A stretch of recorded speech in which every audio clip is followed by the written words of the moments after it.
Hey, welcome to Graphic Policy Television GPTV. I'm Brett. In my hands is Batman and Son, the third release in Fanhome's Batman project. Their little cool thing, Legends of Batman, where they're putting out a whole lot of graphic novels taking you through the history of Batman, like, kind of like a chronological history. So they start off with the Year Zero graphic novels, stories. This is the next one. It is volume 3, but chronologically it's number 65. I actually think that's really cool. It's the third release, but they actually tell you there's a lot in between this one and the other stuff that's already come out. So this is interesting. And we're going to get to why it's interesting. So it's written by Morrison, art by Andy Kubert and John Van Fleet, ink by Andy Kubert, Jesse Delperdang, and then John Van Fleet, colors by Dave Stewart, Guy Major, and John Van Fleet, lettering by Nick J. Napolitano, Rob Leigh, Todd Klein, Jared K. Fletcher.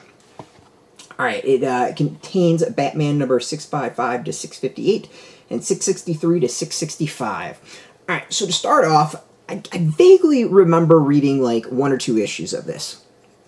And I'll say one or two issues because I'm not the biggest Grant Morrison fan.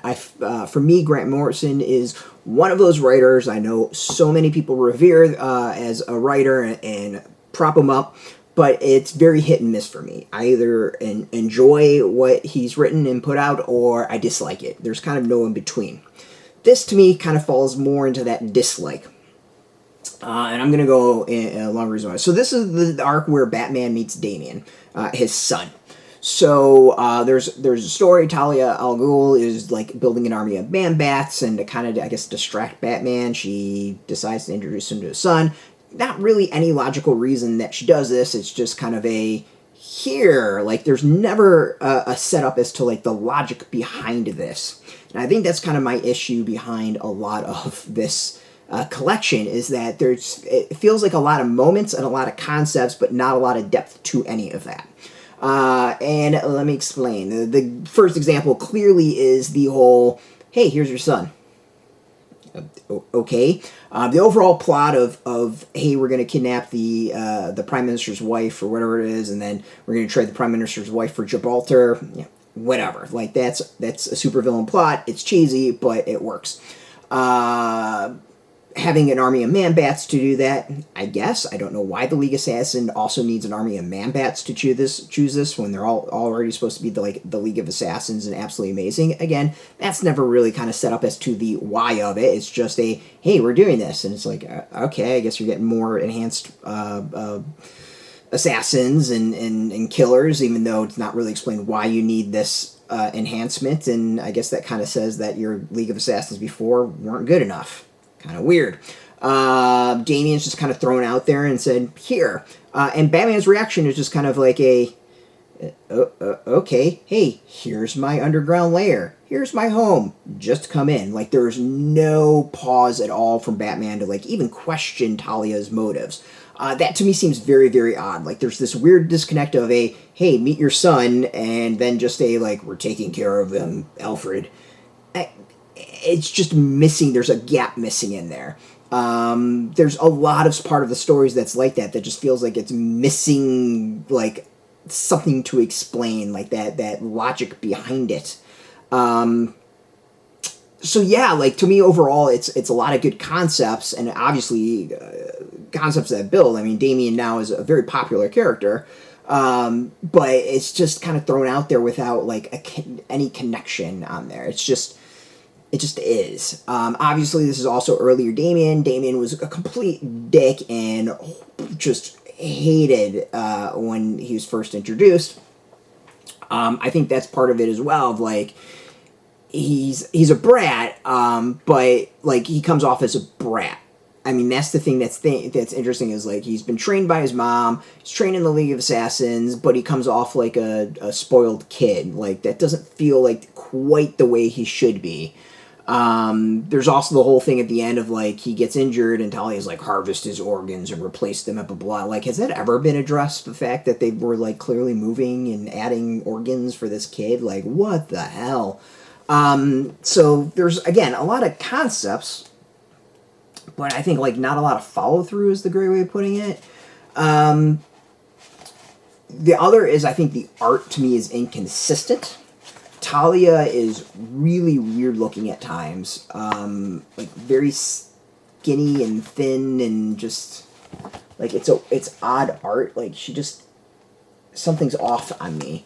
And then you get moments like, let's see if I can find it.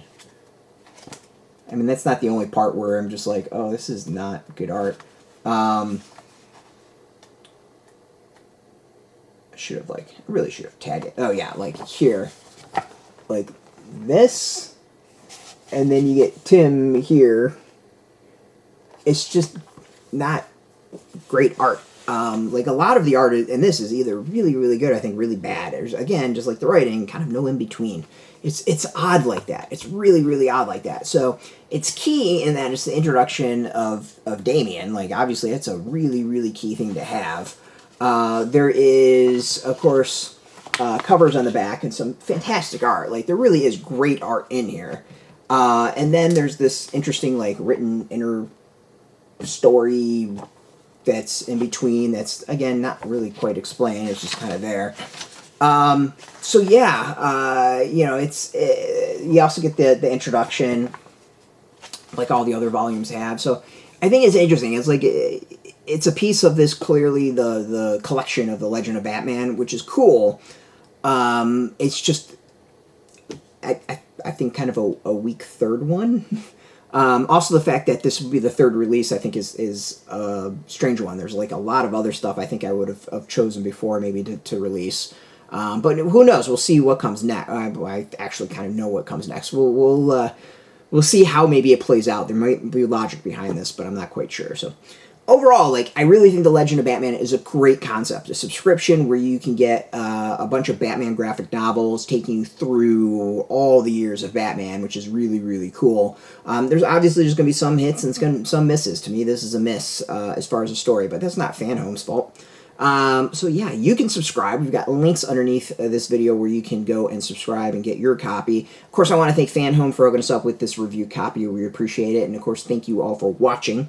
If you are into Batman, if you're into comics, check us out every day at graphicpolicy.com. We're on Twitter, Facebook, YouTube, Tumblr, Instagram, TikTok, Mastodon, Threads, Blue Sky, all at Graphic Policy, keeping it nice and consistent. So until next time, if you can be the Batman, be the Batman. Keep it geeky.